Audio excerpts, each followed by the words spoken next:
What's up, guys? Big Rob here, and coming to you the day after the Dallas Cowboys took an L, and man, they are the joke right now that everyone's leaning on. But any given Sunday, this can happen. Doesn't matter the team. Later tonight, the Buffalo Bills take on Pittsburgh Steelers, and man, it's gonna be one game I'm gonna watch. I know Tampa's playing as well, but this is the game I'm watching. As you know, I'm a Bills fan, so it is what it is. Shout out to my man Jon Bravo. What a great video he did with the Dorian Yates clip, where they talk about Tren is literally killing people. But I want to take it a step further, because Dorian did an interview 2 years ago, and he really displayed exactly what's going on. And I think it's a little deeper than just taking Tren with a little bit of test. Dorian talks about, and I'm going to play a few of the clips here. Dorian talks about the fact that, if you're not preparing for a competition, you shouldn't probably be using most of these compounds. However, as a disclaimer, if you've got low testosterone, you should probably seek some advice and help and get that in order, and is all for it. I'm like, me personally, my advice to you, unless you're competing, don't take any steroids. Unless you're like past 40 and your testosterone's low, and that's hormone replacement, that's a different story. That's good for your health. If your testosterone's low and you put it back to optimal levels, optimal where you would be when you're 25, 30 and you're like 45, 50 years old, it has tremendous health benefits. And I agree. What Dorian basically talks about, they dabble on the Tren part, because he says, back in the day, that he used to take 75 milligram tabs maybe 2 or 3 times a week, and now you got people that are taking a few hundred milligrams, and mind you, he was training for Mr. Olympia. So Trenbolone, we were using that in a form called Parabolon. Came in from France in 76 milligrams, and I'd probably use 2 of those a week. 2 or 3 a week was like accepted back then, that would be the maximum, so around 200 milligrams, because it's quite powerful and potentially a little bit toxic. Guys are coming to me now that don't even compete, and they're saying, I'm on 800 milligrams of Tren. I'm like, where did you get this information from?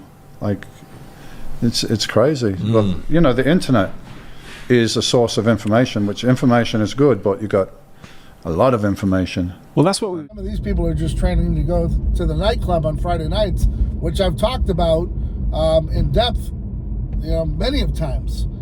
But he goes on to talk about, and I'm going to put these clips in here, like I said, that basically people are walking around like a ticking time bomb, because it's not just the Tren and the test that are doing it to people. It's the combination of, and we need to get it out there, that it's the insulin and the human growth hormone that's readily available to people that don't need it. And diabetics that use insulin, I think they have like 10 years less life expectancy. Wow. So if you're using insulin and steroids and other things altogether, this is becoming a ticking time bomb. You're turning on certain things in your body that you shouldn't be turning on. There's all kinds of things that you're doing to your body that you're manipulating it. Some of these are cancer-causing agents. Dorian goes on to explain, the reason why some may have fallen to having a heart attack. So we're seeing a lot of heart attacks and stuff with bodybuilders now in the 40s and 50s. I mean, it's happened always since the 90s. There's been a few guys. Mike Mazzarato, that competed against me, had a triple bypass at 38 and died at 48. So it's there, but it's getting more and more frequent. Because of the fact that, like he says, you're adding all of this together. It's the test, the Tren, the HGH, it's just all this stuff, and it's all underground. He emphasized in the video, in the interview, that a lot of the stuff that he took back in the day was from an actual doctor, a lab. Now, everyone is pretty much, your average gym rat is getting their stuff from an underground lab, some guy cooking it up in his basement, and then selling it on the web, and you may not even be getting what you're getting. And Dorian was saying if some of these people are doing 2, 3, 4, 500 milligrams of, Tren, and he goes, it's almost kind of impossible because you're taking 3 to 4 times the dose he took to become, to compete for Mr. Olympia. Yeah, I think each generation of bodybuilders are pushing the chemical envelope a little bit more, a little bit more, a little bit more. It certainly looks that way on stage. Yeah, and what I'm told by people that compete or even don't compete, that are just taking it recreationally. They're taking, I'm said, mate, you're taking more than I took for Mr. Olympia, so I don't think you need that. And so I think Jon really nailed it, and of course he always does a great job of editing and all that good stuff, and it's always a really great video. But I think the bigger elephant in the room, if I may say so, is a lot bigger than just your training, your decas, and your basic gym rat crap. It's on to the big boy stuff, and that's, like I said, it's that growth and that insulin, because you're changing the dynamics of your body, and to the point where it's not safe. And you're seeing, like I said, with all these young kids coming up and some of these people that don't know what they're doing, not being educated on it, you're walking down the highway to hell. And some people will say, well, just let it be. Like Lee Priest said, the kids are going to be kids. Let them do what they want to do. I kind of disagree. I think it's to the point where it's almost disgusting, and you're seeing these people pass away early because they don't know what they're doing. And like Dorian said, you get to a certain point where your glass of water is full. Like a glass of water. Once it's full, it's full. You can't use it. It's just spilling over then. So then you just putting more stress on your body for no benefit. And you're not going to be able to take on any more. And you're putting more and you're putting more in, and all you're doing is just raising your estrogen. And you're just raising the bar for you to just get hurt. So, yeah, I'm all for free will and letting people do what they want to do.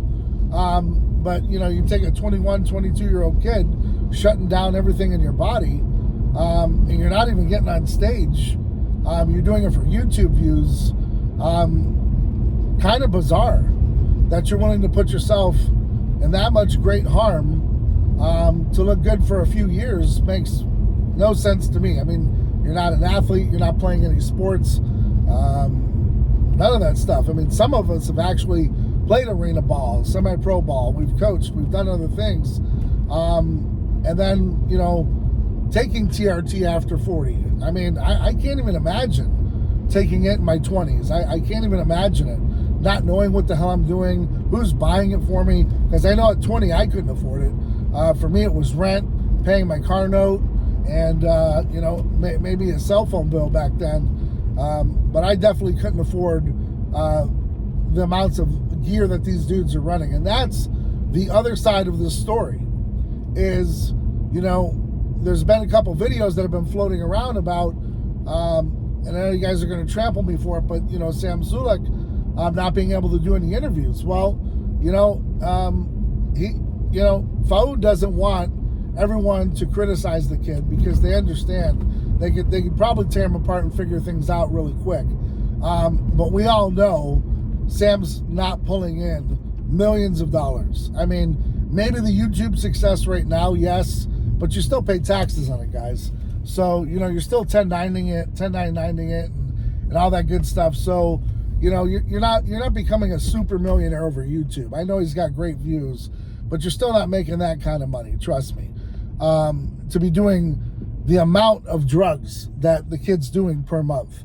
And that's the other side of it all. What are people doing to pay for these drugs per month? Because it gets expensive. So and if you're buying the drugs and they're too cheap, you gotta almost wonder what the hell you put in your body. Is it even safe? Is it just full of metals, full of toxins? I don't know. It's just really bizarre to me. But getting back on subject with Dorian Yates, I think this interview here of a couple years ago really sheds light more on the real dangers that's going on in bodybuilding. and it's just far greater than a Tren, far greater than a testosterone. If anything, Dorian actually praises testosterone use, especially for those that need it, for those that have been depleted, are probably, I don't know why this camera does it, are in a low test range, and you need it because of all the health benefits that come with it. As long as it's not done in a sense of you're just doing it for recreational purposes, in a sense of because for me, a lot of my levels have come down. All my other stuff like blood pressure, everything else was regulated. And there's so many great benefits to it. But adding all the other crap to it, which not knowing what you're doing, in the great science experiment that we call bodybuilding, could be very dangerous. And that's really the hidden note here. So I'm going to put the link to that video so you can watch it in full. But I'm also going to put some clips in here as well to try to help you with it. And like I said, I really do believe Jon's video does a great job of depicting as to what's going on. But I'm going to go a little further here in this video and let you know it's a lot deeper than just your average, bottle of Tren and your bottle of Deca, going around. It's the bigger picture now because things are more available than they used to be.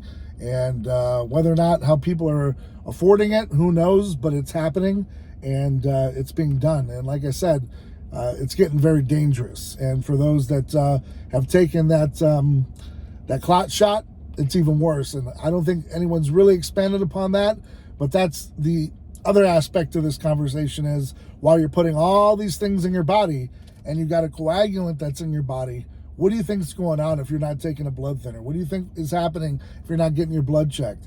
And the DVTs come and everything else. So very dangerous and what you're playing with. And it should, the alarm should be sounding because even the greats are saying, hey, you're taking more than we took to step on stage back then, and you're not even looking nearly as good as we did.